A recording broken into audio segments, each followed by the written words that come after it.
السلام عليكم ورحمة الله وبركاته. أهلا بكم متابعي قناتي وفي حلقة جديدة من حلقات ممثلين زمان ونجومنا الخالدين. معنا فنان ربما لا يتذكره الكثير.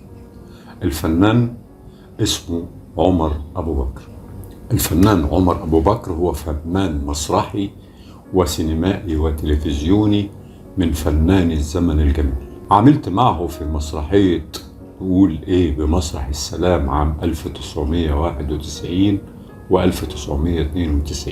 كان عم عمر تجاوز 60 سنة وقتها وبيشتغل معانا في المسرحية وكأنه شاب لم يتجاوز 30.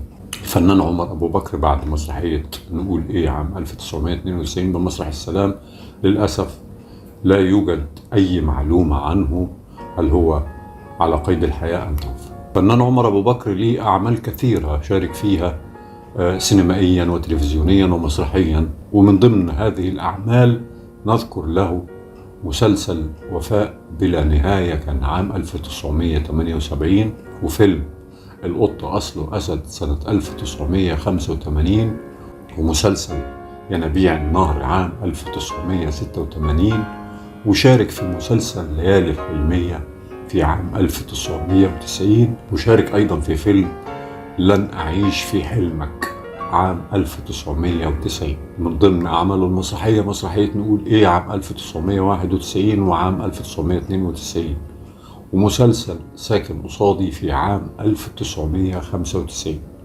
ومسلسل شقة للإيجار في عام 1996. وآخر أعمال مدونة لي عثرت عليها هو مسلسل جاري البحث عن شحتة في عام 1997. وليه من الأعمال الإذاعية والسهرات التلفزيونية والمسرحية الكثير والكثير شارك فيها عمنا الفنان عمر أبو بكر.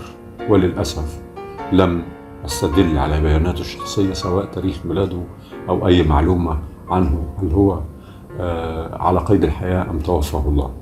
عمر أبو بكر فنان من فنانين الزمن الجميل اللي الواحد اشتغل معاهم واعتز بيهم في تلك الفترة في عام 1991 وعام 1992. الفنان عمر أبو بكر وفنانين ونجوم الزمن الجميل. في جواب مصادر علشانه، مين اللي هيمضي؟ اتفضل يمضي كده.